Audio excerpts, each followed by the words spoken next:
Welcome to the Awakening Podcast. You can find all our episodes on awakeningpodcast.org. My guest is the author of Noble Real Estate, and he's probably shocked that I have it here and I have a signed copy from you. And it's actually a fantastic book. And you were featured at the NYC Real Estate Expo. Also, your daily dose of Noble, your daily guide to making money with alternative investments. I have that as well, but I don't know where I put it, but it's somewhere in the house. And has written many articles. Oh, you've both them there, yeah. Brilliant, excellent, yeah. So those watching on Spotify, BitChute, YouTube, and Rumble, you'll actually see the books that Syd was holding up. You're a popular speaker who has made presentations to Eyes on the Future, Rochester, New York. Syd Chase Sr. is the founder and president of the Syd Chase Limited Liability Company, LLC, a consultant for GLG and the NYC Network Group, Incorporated, and a 15-year veteran of the U.S. Army. Sydney has spoken at real estate clubs throughout the East Coast and Australia, Sweden, among others, and has been interviewed on numerous radio programs, national and international. And I've actually broke bread with him, and I class him as a good friend. You're currently, you're 15 years in South Carolina, but you're originally kind of New York region. Please welcome Syd Chase. Yeah, so I'm originally from north of Syracuse, New York. I've been here in the Myrtle Beach, South Carolina area for about 14 years now. Predominantly, we build custom homes here. One of the companies that we own, we build custom homes here at the beach. And gosh, I think we've won 22 or 23 Best Home Builder awards now. So we're doing real well. The market's real strong here, and it's doing well, and we enjoy it. We enjoy building homes for other people. Excellent.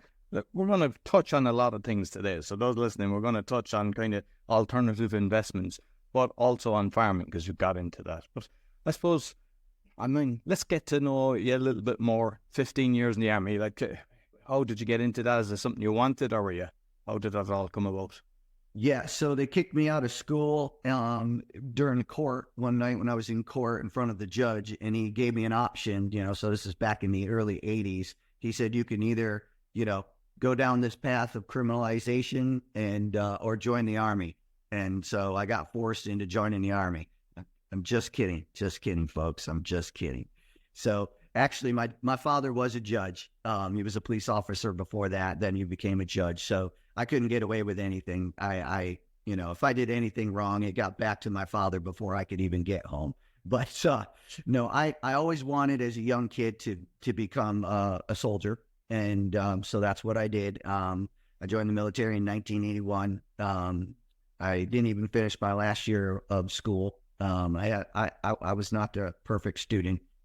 So I got a GED equivalent. I scored high enough on that. New York State ended up giving me a high school diploma, and I joined the military. I did a quick 7-year stint in a airborne unit, 82nd Airborne Unit, and a couple of mechanized units. And I was a few different places around, not just here in the United States, but also overseas. And then I was out for 12 years. And during that 12-year period hiatus from the military, I started building my real estate business, my flipping business, a few other businesses that I started along with my wife, Julie. And then about 30 days after September 11th, we all remember that date, I volunteered to go back in. And they came looking for me, but I did volunteer to come back in. They needed my specialty. And so I spent another 8 years in after that. And while I was gone, Julie ran the business and started continuing to flipping homes. And we had a pool business and a few other things going on, but she did a great job. And I'm not sure why she even asked me to come back, because she realized that she didn't need me to do it. It must have been my good looks or something, or my personality, or, my comedian side of myself. I'm not sure, but I got lucky and she took me back. So, when you're away that long, how is this, to maintain a relationship? And it must be very difficult, that you're traveling, you're going abroad and everything when you're in the military. Yeah, so it was, so the first time I was in, I was always stationed somewhere. right? So I was there for 1 year, 3 years, whatever.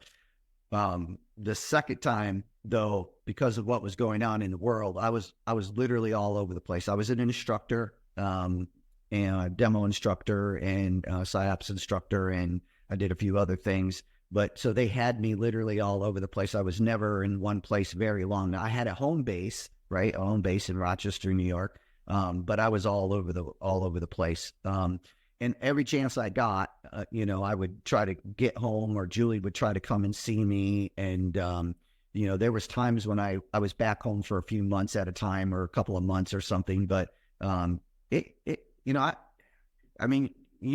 met Julie, Roy, and dude, she's amazing. And it was all her, man. So she picked up the basketball and started playing the game and did a really good job. And she took care of all the kids. And we have 5 boys, and all of them aren't from Julie, but we had custody of all 5 boys at one time. And, and she just did an amazing job. So it wasn't because of me, it was more because of her. Beautiful. You're an extremely successful businessman. And what I've seen from some, not all obviously, but some people that have a military background, they're extremely systemized. And you put down your success from your military training. Oh, exactly. Yeah. So it's still today. So I'm 60 years old. I've been out for a long time now, but I still color code all my shirts. I still roll and fold my socks.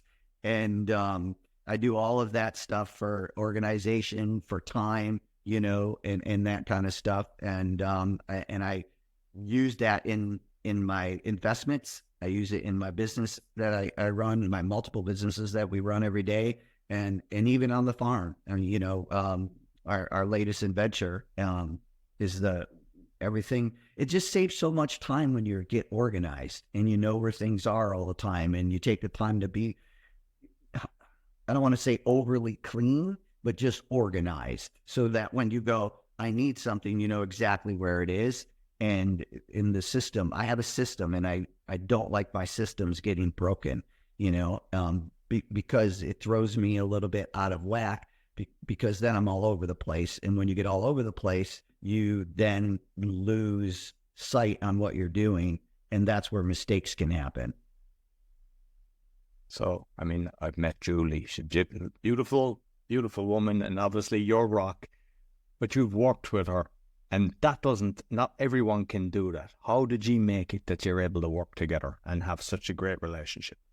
Yeah, so she's about 10 years younger than I am, so I had the opportunity to train her. And I'm just kidding, folks. I'm just kidding. She's probably in there listening, going, "Yeah." You just see the frying pan now slapped off your head. There's going to be a frying pan sitting outside my office door here waiting for me. And the next show, I'll have a big bump on my head. But no, she was just willing to learn and to be a part of something that was active. And you know me very well.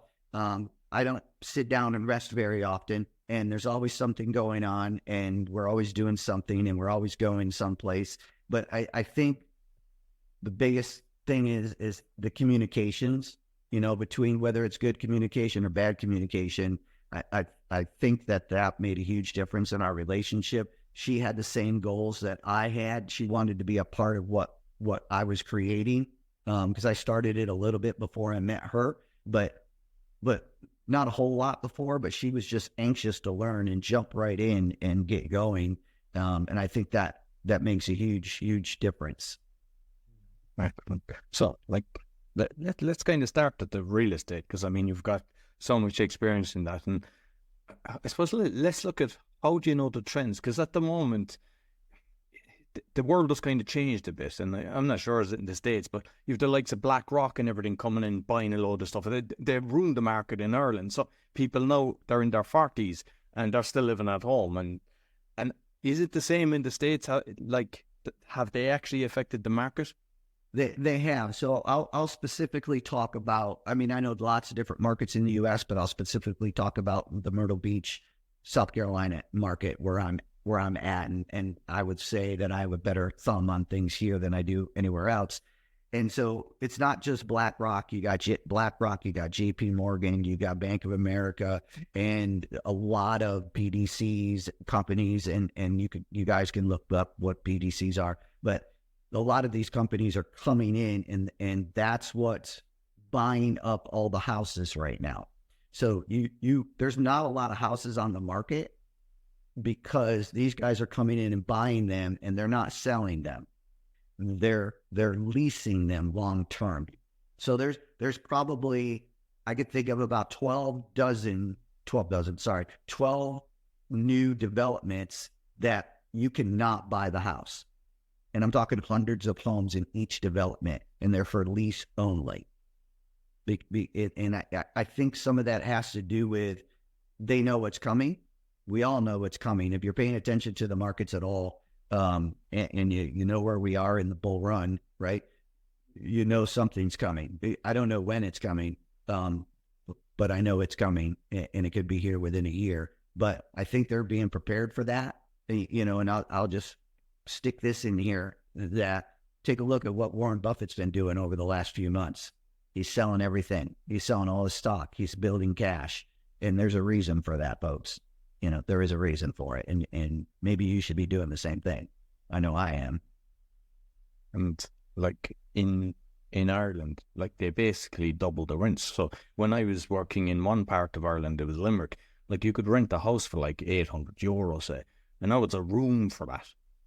Like it's gone through the roof, but they own so much of it. And like, I remember even when I went through my kind of crash with all my property thing, it used to annoy me that the banks were buying all this stuff and then leasing Class A offices at half the price of what I was getting. Then I lost all my tenants on my commercial property. So Correct. They should be lenders.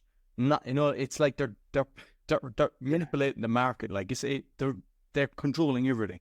They are. It's happening everywhere. And same thing here. Exactly the same thing. That's what they're doing. And, this was said a long time ago. A lot of people like Jeff Bezos and Amazon, and there's a lot of people that don't like Amazon. But one thing, Amazon is great for what it is, right? But one thing that caught me a long time ago, and I reposted this a while back, but on my Facebook page, which is Syd Chase.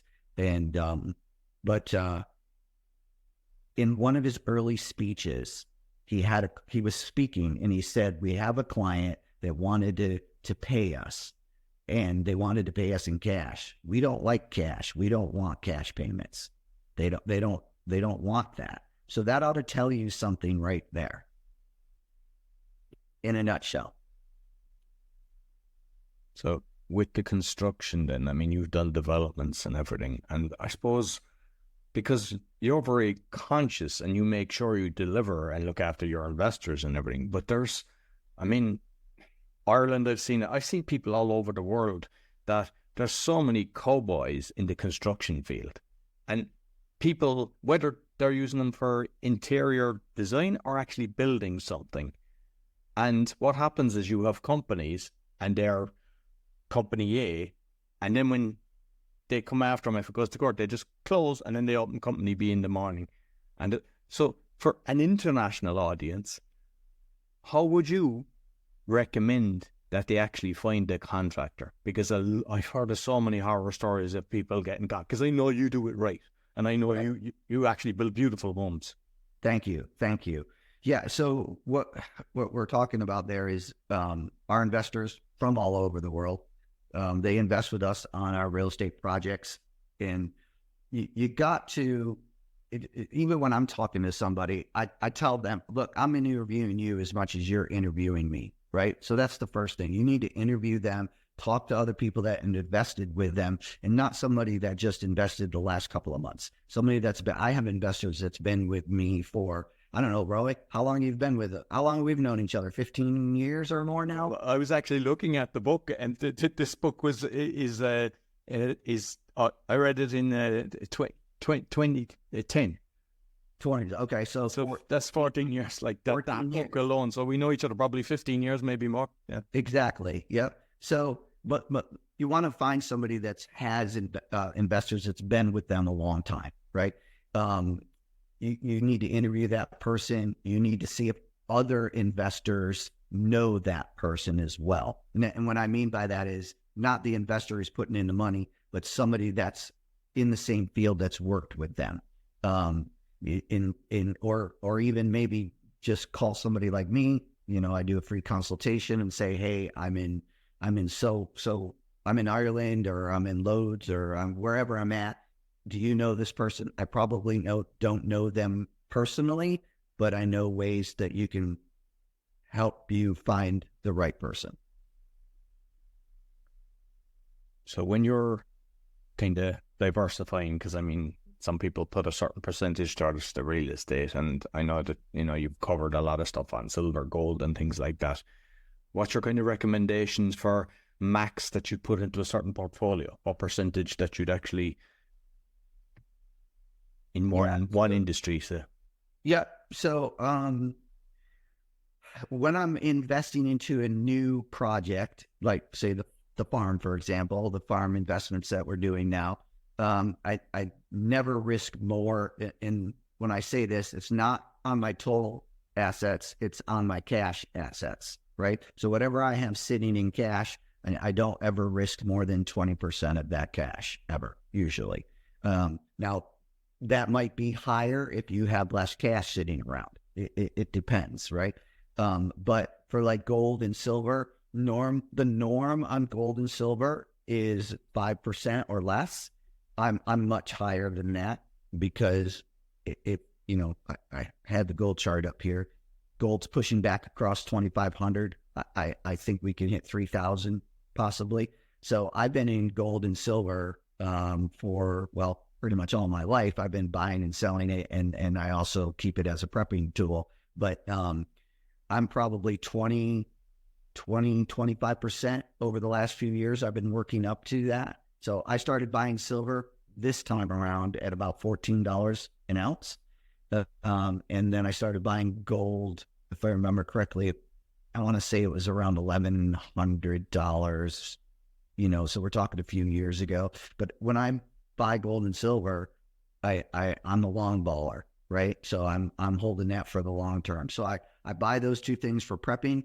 I buy those two things for trading daily, and I buy those for long term. And there's different vehicles that you can do and you should do to use to do all of those. And, a shameless plug, I guess, is that if you go and you purchase this book, it literally tells you every chapter, every alternative investment that I've ever been involved in will tell you exactly where to go and how to do it and who to talk to.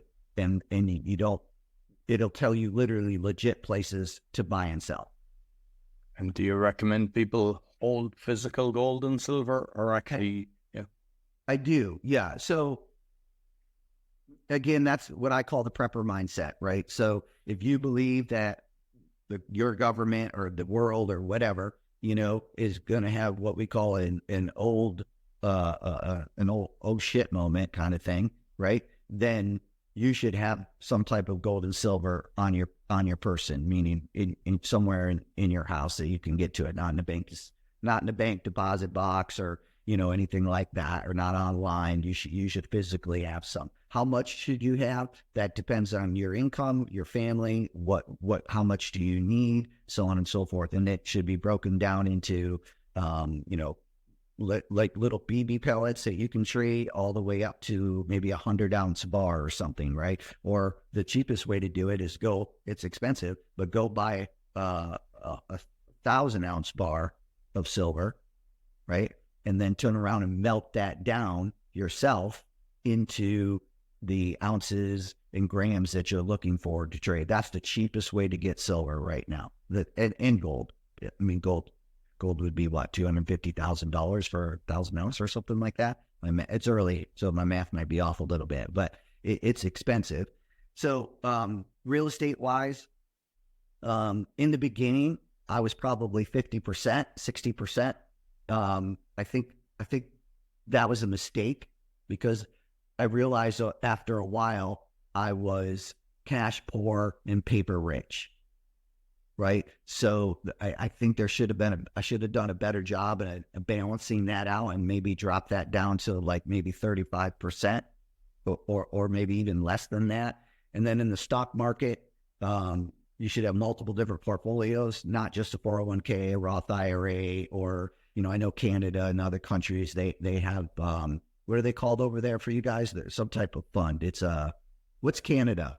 Canada's got so here in the United States, we put money into our Social Security and we run our own portfolios. But in Canada and other countries, the country itself actually has a pension a retirement, a pension program like Australia does and things like that. So you need to play a part of all of those things, right? No matter what country you're in, but you also need to have some private portfolios, right? Your own. Now, whether you want to run them or you want somebody else to run them and manage them, that it doesn't really matter too much in the beginning. But you should have all of those. Cash is always king. You know me, I preach cash is king all the time, right? You always want to make sure you have cash.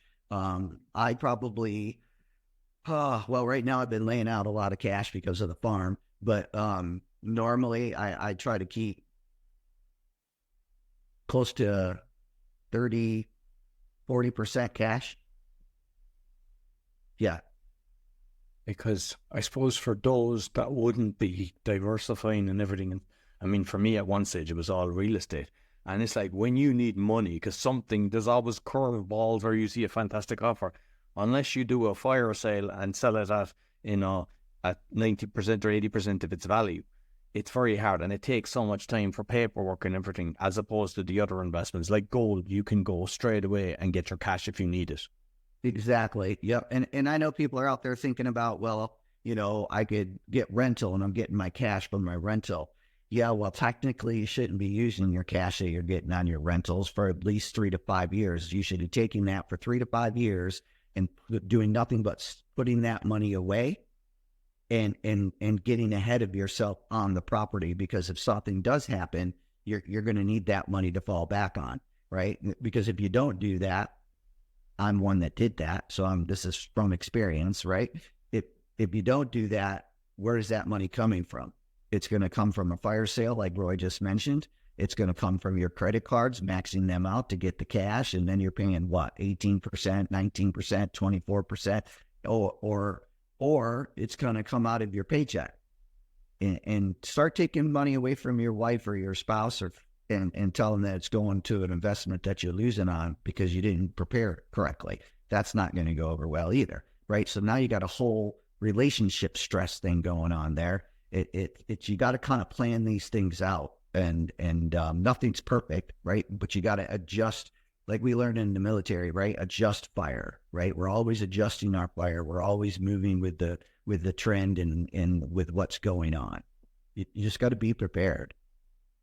So, like tax optimization, and because I know with the real estate, there's different things that you can do to roll it over, and yeah, so there is, and so I'll give you one example, right? I'll give you an example of what we've done in the past. Right now, it's a little bit harder to do, but you can still do it. So there's basically I'll give you 2 little short tips that we use to generate cash, right? So I had cash. I would go buy a piece of property with cash. Right. And so I'm going to talk about Carolina Avenue in Clyde, New York. I went and bought that from the bank in a foreclosure. So this was back in, this is back in 90. Holy smokes, Sid. Damn, I just dated myself, right? So this was back in 93 or 5 or something like that. So it was a foreclosure. It'd been on the market a long time. And, I'm just realizing how old I am. Holy smokes. So anyways, I bought the house. It'd been on the market a while. And if I remember correctly, I paid like $12,500 for this house. I put in about $2,000 or $3,000 worth of repair work. I believe this story is in my first book. And so prior to doing that, though, folks, what I did was I went to an appraiser, an outside appraiser, and I said, hey, I'm going to buy this house. I'm going to do this work. This is what it's going to look like when I'm done. What do you think I can get for this house to sell it, right? You should be doing that anyways if you're flipping homes, right? But I was doing it for another reason as well. And when they told me that, you could probably get around $75,000 for the property. So now I know that my local bank is giving me 85% loan to value.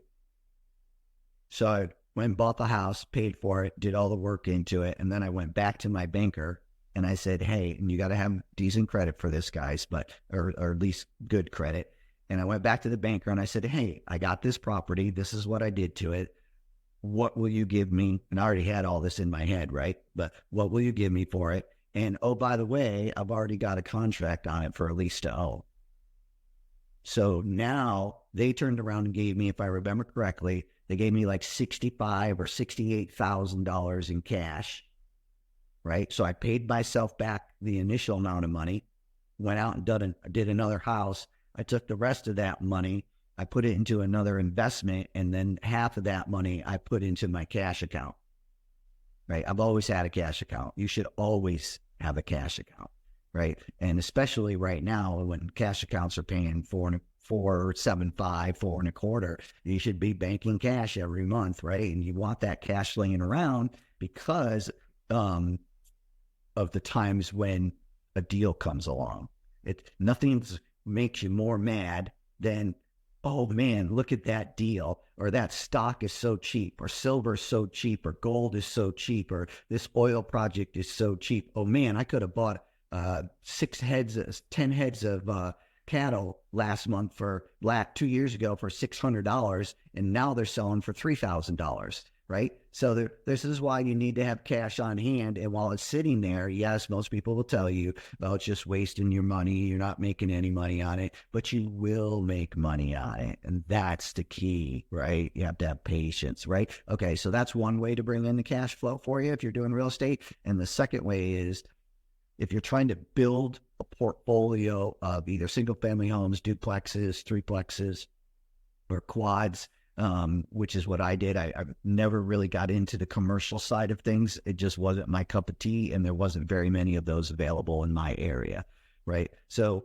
if you're building that, put a couple of flip houses in there at the same time, right? If you got the cash, or partner up with somebody or whatever you need to do, right?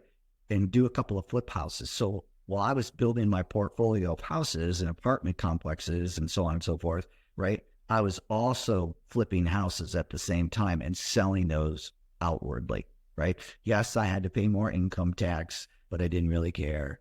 Just pay the damn bill and keep the rest of your money and move on, right? So that's what was helping fund my portfolio purchasing. And I also had a business that I had, right? Plus some of that time I was in the military. So what am I getting at there, folks? One, yes, I'm a crazy serial entrepreneur, right? But I'm also building streams of income. I didn't have just one. I just mentioned to you right there, I had four different separate streams of income. And your goal is to get up to about 7 before you hit retirement. And if you think about that, just take it a second, maybe pause the podcast and think about that. So you got a job, and you're building 7 other streams of income over 10 years, 15 years, or 20 years, whatever that may be. And at the time, at the end, those 7 streams of income, right, are going to be making you more money than your job is when you go to retirement. So instead of making sure you walk around the house turning the lights off and the water doesn't drip because you need to save money, you're not worrying about it because you're making more money now than you were when you're at your job. Well, excellent. I think it was yourself when you were doing the houses that you built, that they were catering for when people were aging, that you could make adjustments. Is that correct? So that's what we're doing here. We've been doing that here in Myrtle Beach for about roughly 10 years. So obviously I'm a baby boomer, right? So I'm in the last year of the baby boomers. I was born in 1964, right? So us baby boomers have been in the process of retiring out, right? So one of the ideas I got thinking about with that, and that was generated from some health issues that I had a few years ago, right? That as I'm building these new houses, we should make it so that the house will progress with the person, right? So as you get older, you need certain things in the house to make it easier for you to live. So we built one of the first what they call life houses, life transition houses, in Horry County in South Carolina. And it's a lot to get into. That's a whole podcast within itself. No, definitely. But I mean, like, I had not heard of that before. Has that become kind of more popular? Yeah, well, in some of the other builders, when I say that, I'm not talking about, Lennar, DR Horton, or Mongo, or whatever all those other guys' names are, Pulteney, and so on. Those guys don't do it. They don't care, right? They're just going to build the cheapest house, the shittiest house they can, and be done with it, right? So the people who are doing that, there's probably about 3 or 4 of us full custom builders in Myrtle Beach doing that. But and again, I don't know for sure, but I would probably say that I'm doing it more than anybody else is. And what I do, how I do that is if I'm building a spec home, right? And you know about this. So if I'm doing a spec home and I reach out to my investors and I go, hey guys, I found a piece of property. We're going to build this home. I give them all the details, all the finance. They understand everything of the project. They decide whether they want to invest or not invest. And then during that process, I'm telling them that this house is going to have that we're going to put in the extra wide doors now. We're going to put in the shower stall, and behind the shower is going to be, we don't need an arm bar now, but we may need one later in life. So behind the tile is going to be placements for later on, and we can just pop those tiles off and put an armrest in there, and so on and so forth, in the cabinets and all the other things that you can do, right? No steps in the house later on, and so on and so forth. And so all of that is laid out in up front, basically. But I think it's a fantastic, because, when people are if they know this is our dream house, it's a fantastic way to plan. And I don't think it's happening around the rest of the world. Like, I think all houses should be incorporating that. Right. No, they should be. They should at least offer that on the table, right? Because most people, you get somebody who goes, so we get a lot of these folks, right? So they're in the Northeast corridor, which is, Pennsylvania, New York City, Connecticut, Delaware, Rhode Island, Massachusetts, New Hampshire, all of those places, right? And their houses up there are twice as expensive as our houses, right? So they've lived in those houses. We're talking about the baby boomer, right, generation. They've lived in those houses most of their lives. Their houses are most likely already paid off, right? And so now they're sitting on this huge nest of cash. They sell those houses for, most of those areas are going to be $500,000, $750,000, even $1 million. Those houses will sell for. So they're selling these houses, and now they're sitting on all this cash. So what they're doing is coming down here, finding a custom builder like me, and I'm saying to them as they come to me and go, I want this and I want that. And I'm like, well, is this going to be your last home? I know that's a hard subject to think about, but let's go through that and think about what can we do to this house so this house progresses with you for a certain period of time, right? And what that, it's one, it's me thinking and caring about other people, and number 2, it's obviously a money thing, to be honest with you. It is. It's good business is how I should say that. And even if a person wasn't, I think they should kind of think about it, because the resale has a better chance of buying it when they know that it's already incorporated, that they can actually modify it a lot easier. Yeah, that is correct. Yep. So just curious, have you dabbled in the crypto world? So I'm not sold on crypto. I do believe it's going to be something to do with currency over time, but until there's full regulations, I'm not going to put in a lot of money into it. So I do have some. I'm going to be very transparent. Roy knows I'm a very transparent person. So I'm just going to be honest with you, is I've never once bought a dime of any type of crypto at all, or even traded it. So you ask, how do you have something? Well, I have some because of my affiliates, and that's how they pay me. They pay me in crypto. That's how I have it. Do I think there's a place for it in your portfolio? I do. do I think you should have more than, not, or I think you should not have more than 3 to 5% right now. So like in the old days, no fund manager, no financial advisor would say to you, go out and do 10% of gold. It was always 3 to 5%, right? There's a few reasons why they do that, but the biggest reason is they don't make enough money off of it. But anyways, I realized a long time ago that gold and silver should be at least 10%, if not more, than my portfolio. And now, over the last 10 years, it's even more than that. And thank God I did it, because we've been rolling. And but no, not with crypto, not so much. So let's talk about your kind of farming journey. And I mean, you showed me around on the camera the last time we spoke, and it was incredible. So how you decided, from your career and everything, how did this all come about? Yeah. So let's be transparent one more time, right? And say that I grew up, right? My second part of my childhood, I grew up on first a 300-acre farm, and then my dad bought another 300. So I think the total was about 600 acres. And so I spent probably about 4 years before I left for the military farming. So I dealt with pigs mostly, cows mostly, and apple and pear trees. Okay. So, and then at one time with an ex-wife that I had, I had a 92-acre farm of my own, and we did, at that point, we did goats and pigs.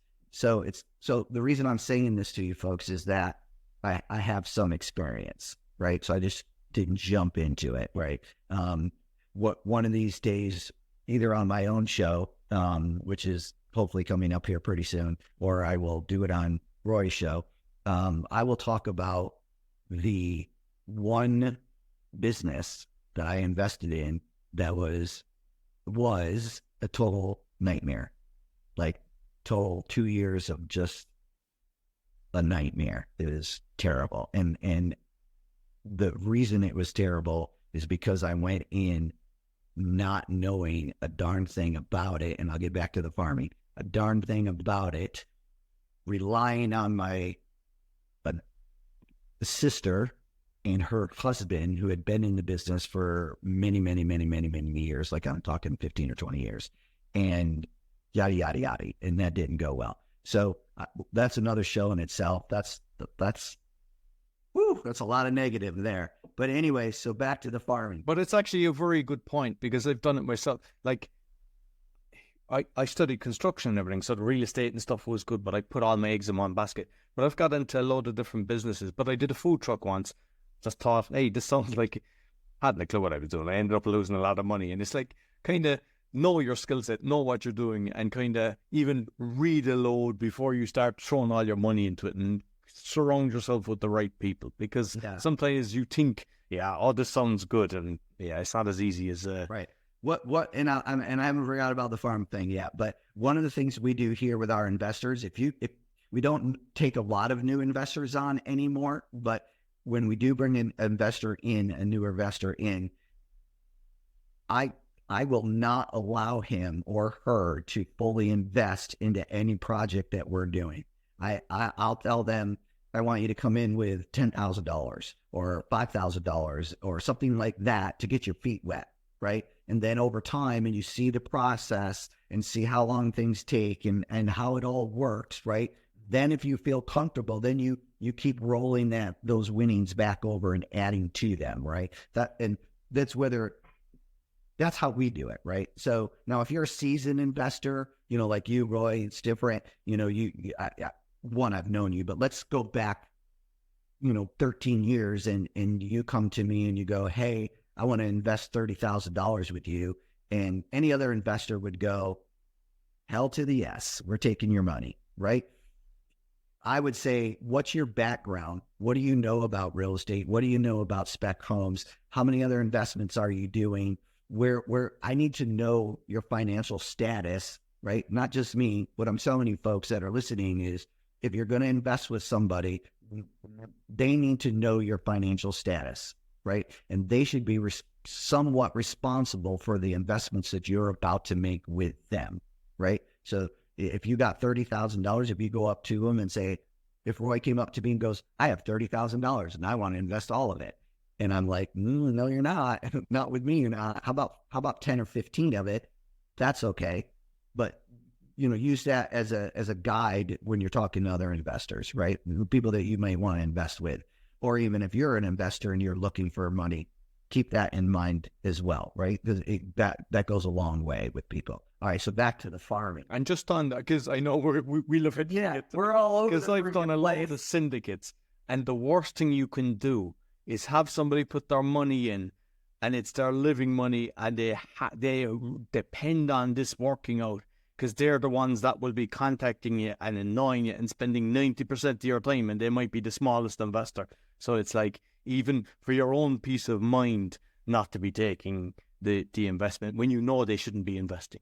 Exactly. So what happens with me, folks, we're not forgetting about the farm. I promise you we're not, right? But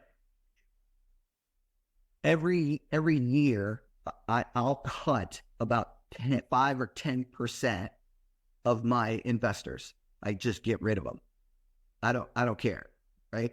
And I'm not going to tell you why I get rid of them, but there's little things along the way in that year that if they trigger those things, right, then I know that they're not a fit for me, right? So I will get rid of them. Nope, no harm, no foul. They get their money back, the whole 9 yards, right? But yeah. It's strange. I've done that a few times where I call it firing the client. And you will never regret it. It's the best thing you do, because it's like you've just got your watch back. You've just got so much time. Exactly. Yeah. If you call me more than twice in one day, that's a trigger. No, I'm just kidding. But if you're new, I can understand the questions. I do. And as long as you're respectful to them, I'm fine with that. But there's other things along the way. And the biggest thing is, like you said, if they're putting in the whole 30 grand and that's all they got, and then all of a sudden, who knows what's going on? The wife says, I'm leaving you, or the kid gets sick, or I don't know, whatever, right? The first thing they're going to go to is you and me and say, I need all my $30,000 back. And then I say, no, go look at the contract that you wrote. That money's not optionable for 1 year. And at the end of that year, I get to make a decision whether I can afford to give it back to you. And what I mean by that is, can I afford to give it back to him personally? Most likely, yes. But that's not the key, folks.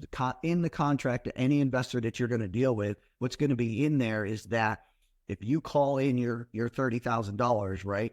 First of all, most investors are going to lock that thing up for a year or more, depending on the project length, right? Okay. So when you give a 30-day notice to recall your $30,000, I have a choice, or whoever has a choice to go, yes, I can afford to give that back to you because it's not going to harm the fund. It's not going to harm the investment, right?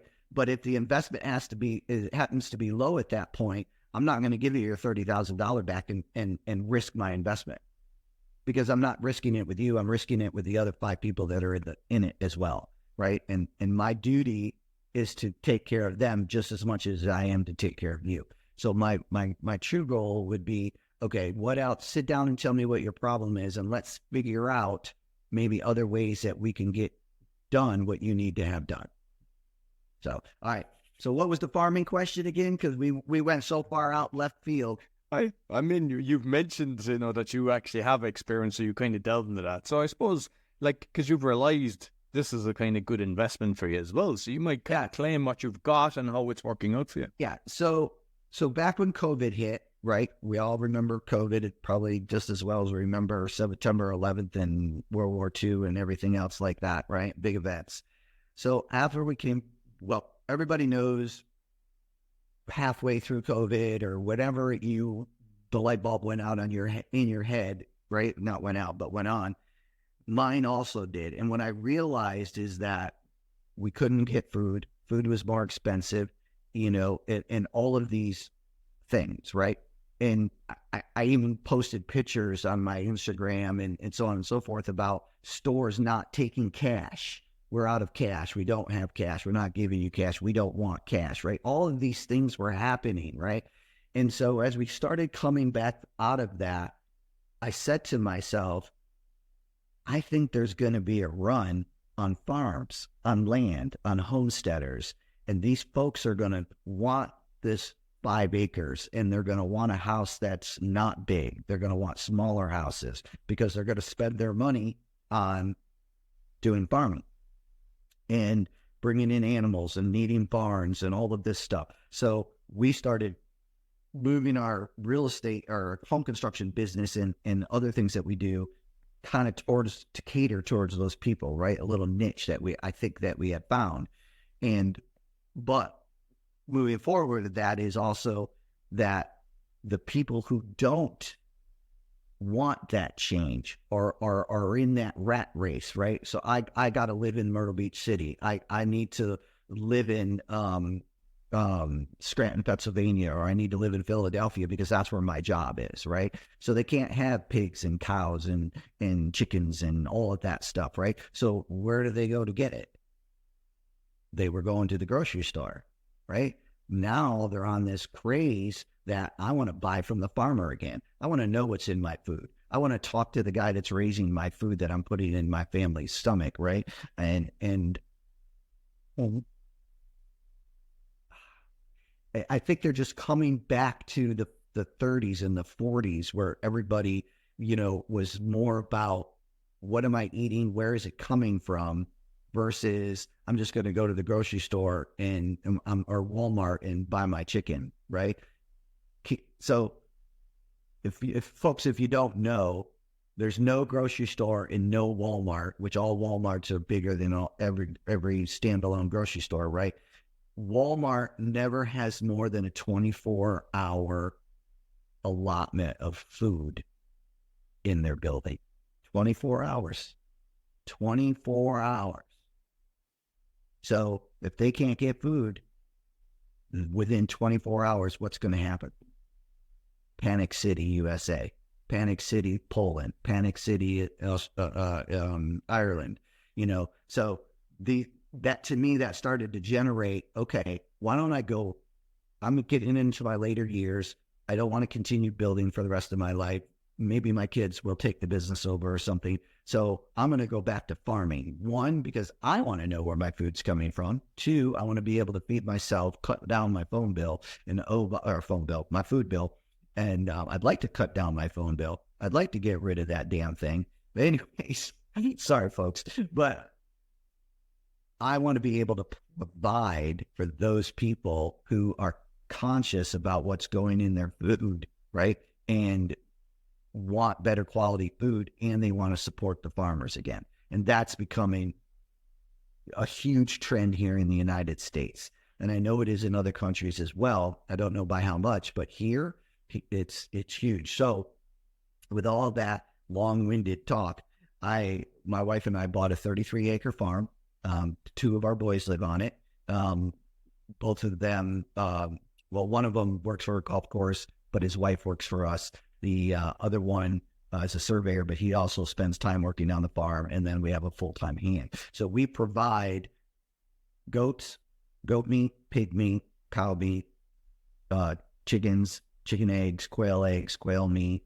And there's probably turkeys. We sell a lot of turkey. All of that to the public. But the other thing I'm doing with that, no, hold on. I don't have a hat, but let's switch hats and go from the business person that I am. Now I'm going to go over to the real estate investment side of things, right? So I don't want to take 50,000 or 30,000 or whatever that number is going to be for anybody and put it into my farm on my own, right? So I have credibility, I have knowledge. So what I'm doing is I'm going, hey, Roy, I'm going to go out and I'm going to buy 6 cattle next week. Each cattle is, I'm just giving fixatious numbers. Each cattle is going to cost you $1,200 a head.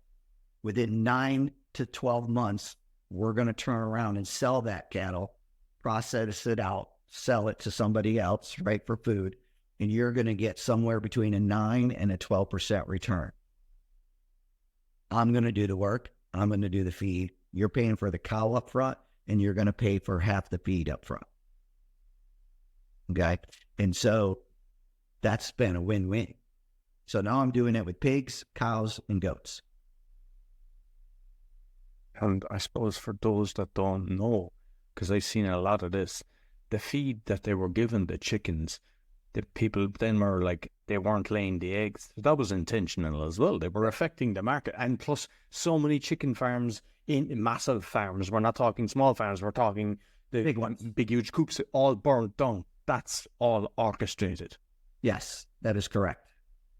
That is correct. Yeah. And we talked about this a little bit before we got on air. So I'll just say it again. So in our area here where we're at in Horry County, spelled with an H, USDA just came out along with the county and said, okay, homesteaders. So, right. So you're in the north, you sell your $750,000 house. You got all this cash. You come down here with farming, homesteading in mind. You meet the requirements of your 5 acres, right? No more, just the 5 acres. And you're thinking, oh, I can have a horse. I can have my goats. I can have my pigs. I can have my cows. I can have whatever. Well, guess what? Counties are now going along and saying, they just said it here, you can no longer have pigs. And the cows will be next. That's what they're doing. That's the way they do it. They pick them off slowly, like as if they went after everything, you'd all stick together. But it's like they go after a certain sector, and some people, that's their only bread and butter. And unfortunately, the guy has nothing to do with that, doesn't go to support them when they should all be together and standing up against it. Right. So their excuse for that is they're saying, okay, from and I know you guys don't know this, but there's a road called the 90, right? So I'm off of 905, which is 5 miles out west of the ocean in Myrtle Beach, farther out than Route 90 is. So what they said is, if you're everything that's on 90 or the Waccamaw River on 90, east of that, no more farms. Zero, no more. So if you're existing, can't do anything to expand. And they're pushing people out, right? So now this podcast and the awakening show that we're doing, folks, is that the word awakening is perfect, right? We're not conspiracy people. Okay, maybe a little bit, but what we're trying to say is that just be awake.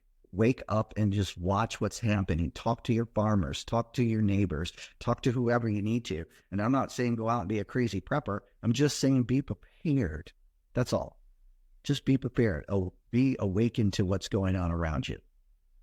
And when you start eating organic, real organic, farmers' eggs, that's straight from the chicken, not the organic that you buy in the shop that they tell you there. The difference is unbelievable, because I get my eggs from the farmer, and it's unreal. Yeah, we get new people here. They'll see our ad on Facebook of Chase Family Farms SC. For those who just want to look up, maybe follow us no matter where you are in the world. We do some crazy videos and all kinds of stuff, and watch little baby chicks get born and things like that. It's pretty cool. And we got 4 Great Pyrenees dogs that are just whacked in the head sometimes and do stupid stuff, and we're lucky enough to get them on film.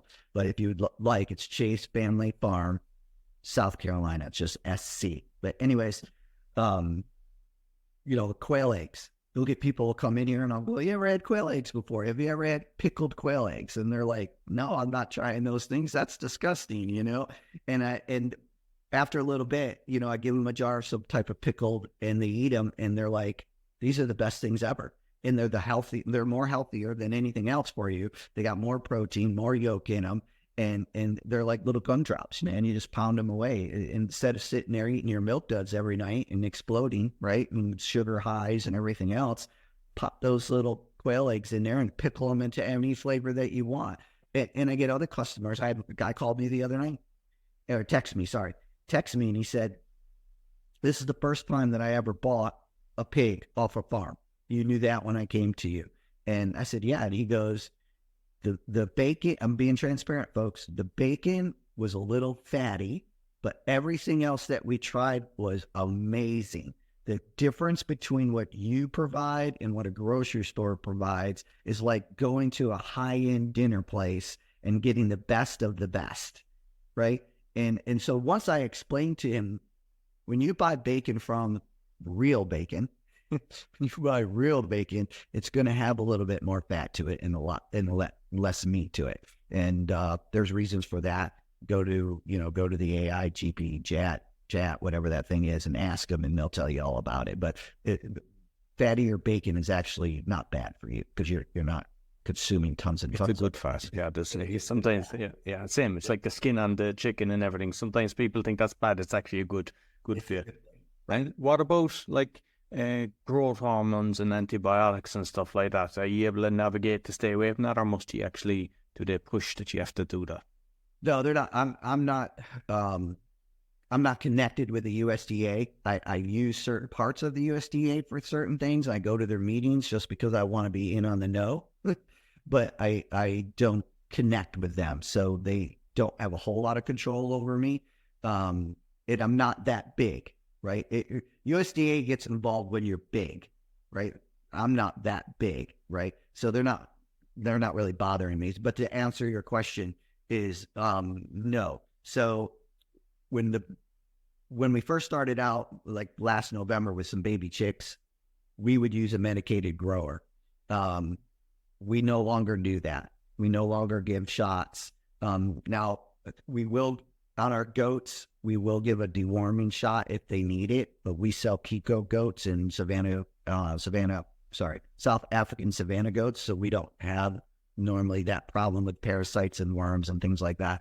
So we are 98% free of all of that stuff. Yes. Basically, I had one of my guests on, Peter Wilson, and I wasn't aware of this, but in the UK, there's a wild herd of 400 cattle. And obviously, they're not getting injected or anything. And they're always saying badger problems and everything. And every time they test them, they have no diseases whatsoever. Right. So it looks like the jab is actually causing a lot of the problems that the animals are actually having. Yeah. Yep. So the one shot we give the goats is once a year. It's called a CD&T shot. It doesn't really affect anything. It just, it's given to them after they're weaned from their mother. Right. So when babies are weaned, whether it's pigs, cows, it doesn't matter. They need to have something to supplement them for 1 or 2 times. It's like a booster. But it's not antibiotics. It's not steroids of any type or anything like that. It's a natural thing. Okay. So, yeah. Listen, I think we'll have to do another show. What I'll do is I'll ask people to give me questions, because I know there's more and more people that are trying to get into this. There's the fair, so we can kind of maybe explain things maybe a bit more, but you might thoroughly enjoyed it, as always, every conversation we have, but you might let people know where they can find you, Syd. So, Syd Chase Senior on Facebook. SydChase.com is our website. You can fill out, there's a tab in there that you can fill out. The page is up right behind me. You can, we'll help you build your legacy, get you started in the right direction. And the first time we talk, consultation is completely free. I don't charge you anything. Most of the time, I don't charge anybody anything anyways, because I want you to succeed. You know, I do enough to pay myself. I just want to help people at this point.